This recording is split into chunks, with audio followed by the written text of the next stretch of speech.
Question number 5, station এ থেকে B পর্যন্ত একটি বাসের গতি 55 কিলোমিটার পার ঘন্টা এবং স্টেশন বি থেকে স্টেশন এতে ফিরে আসার সময় বাসের গতি হচ্ছে 95 কিলোমিটার পার ঘন্টা। তাহলে পুরো যাত্রার সময় বাসের গড় গতি অর্থাৎ অ্যাভারেজ স্পিড কত ছিল? তো এখানে একটা কথা মনে রাখতে হবে যে আমাদের বাসটি গেছে এ স্টেশন থেকে বি স্টেশনে গেছে, অর্থাৎ যাওয়ার সময় যে দূরত্ব গেছে আসার সময় সেই দূরত্ব এসেছে। এক্ষেত্রে যদি আমাদের দূরত্বটা সেম থাকে তাহলে আমাদের অ্যাভারেজ যে স্পিড সেটা বার করার ফর্মুলা হচ্ছে 2xy divided by x plus y, যেখানে এক্স হচ্ছে যাওয়ার বেগ এবং ওয়াই হচ্ছে আসার বেগ। তাহলে এই ফর্মুলাতে আমরা যদি ভ্যালুটা বসিয়ে দিই তাহলে কত পাবো?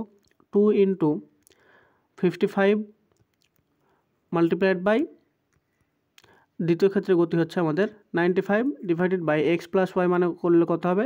95, আর 55 যদি আমরা অ্যাড করি তাহলে এখানে পাবো কত? 150। এইটা যদি আবার কাটাকাটি করি তাহলে কত হবে দেখো, 5 দিয়ে যদি 95 কাটি তাহলে এখানে পাবো আমরা 19, আর 5 দিয়ে যদি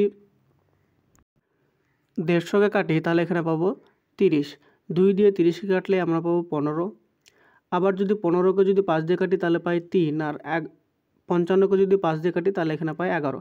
তাহলে উপরে আমাদের হলো 11 গুণিত 19 আর নিচে হলো 3। 11 আর 19 যদি আমরা মাল্টিপ্লাই করি তাহলে এখানে পাই 209 ডিভাইডেড বাই 3। তাহলে এটা যদি আমরা ভাগ করি তাহলে কত পাবো দেখো, 209 ডিভাইডেড বাই 3, তার মানে হচ্ছে 318, 2 9 3 9 হচ্ছে কত? 27। তার মানে 29 পূর্ণ